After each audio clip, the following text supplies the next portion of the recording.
మంత్రి నారాయణ కామెంట్స్. ప్రధాని మోడీ పర్యటన ఏర్పాట్లు 90% పూర్తయ్యాయి. వచ్చే నెల 2న మోడీ చేతుల మీదుగా అమరావతి పనుల పునఃప్రారంభమవుతాయి. సభా వేదిక వద్దకు వచ్చేందుకు అవసరమైన రోడ్లను గుర్తించాం. 11 పార్కింగ్ ప్రాంతాలు, 8 రోడ్లను గుర్తించాం.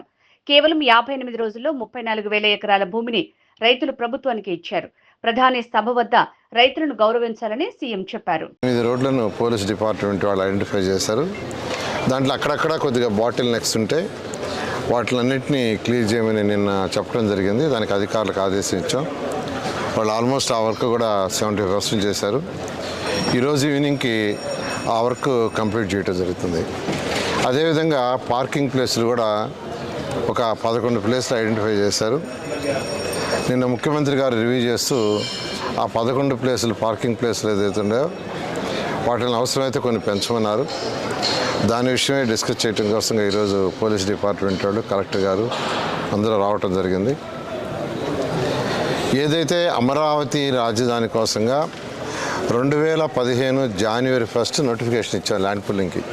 2015 జనవరి 1, 2015 ఫిబ్రవరి అర్ధరాత్రికి, అంటే కేవలం 58 రోజులలో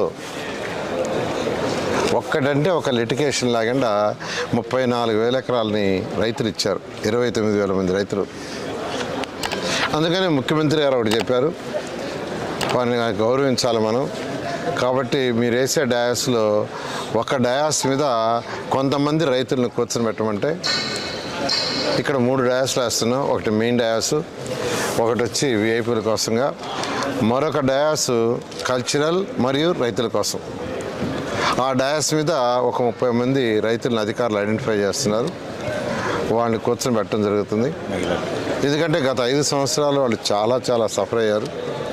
అందుకని ముఖ్యమంత్రి గారు అయితే స్పెసిఫిక్గా చెప్పారు, వాళ్ళని గౌరవించడం మన బాధ్యత.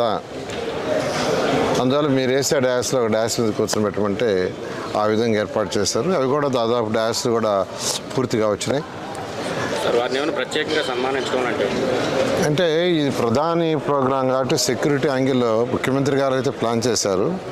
బట్ సెక్యూరిటీ యాంగిల్లో కుదరదు అనేది అంతా. అంతేకాకుండా వాళ్ళు ఇచ్చింది 1 hour 15 minutes ఇచ్చారు మొత్తం ప్రోగ్రాంకి. అందువల్ల అది ఎంతవరకు వీలవుతుందో చూడాలి.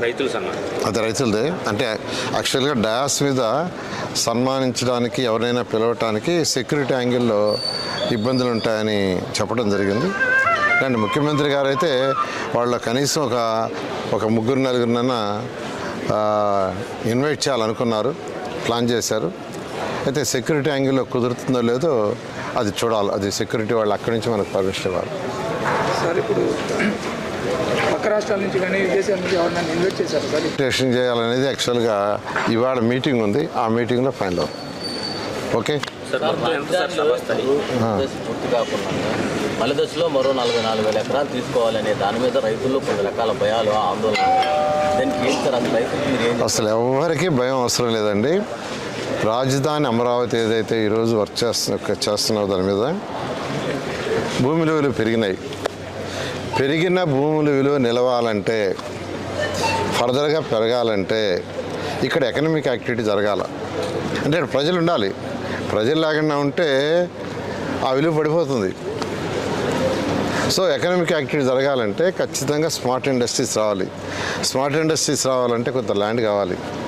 అసలు స్మార్ట్ ఇండస్ట్రీస్ రావాలంటే ఐటీ ఇండస్ట్రీస్ పెద్దవి. హైదరాబాద్లో ఆ రోజు సీఎం గారు పెద్ద కంపెనీలు పిలిచి వాళ్ళకి ల్యాండ్ ఇస్తే వాళ్ళు పెట్టబట్టి ఈరోజు హైదరాబాద్ అలా ఎదిగింది.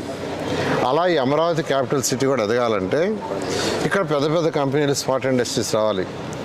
వాళ్ళు రావాలంటే వాళ్ళు ఇంటర్నేషనల్ ఎయిర్పోర్ట్లో నుంచి రారు. వాళ్ళు అక్కడ దిగి రారు. వాళ్ళు ఎవ్రీ మినిట్ క్యాలిక్యులేట్ చేసుకుంటుంటారు. అందువల్ల ఖచ్చితంగా ఒక ఇంటర్నేషనల్ ఎయిర్పోర్ట్ కట్టాలనే ఉద్దేశంతో. అంతేకాకుండా హైదరాబాద్ నగరం అసలు ఒక వైబ్రేషన్ వచ్చిందంటే ఆ రోజు నేషనల్ గేమ్స్ కండక్ట్ చేశారు సీఎం గారు. నేషనల్ గేమ్స్ కండక్ట్ చేసినప్పుడు అనేక ఇన్ఫ్రాస్ట్రక్చర్ వచ్చింది. అందుకని ఒక స్పోర్ట్స్ సిటీ కూడా ఇక్కడ ఏర్పాటు చేయాలని యాక్చువల్గా ఆదేశించారు. అలా ఒక స్పోర్ట్స్ సిటీ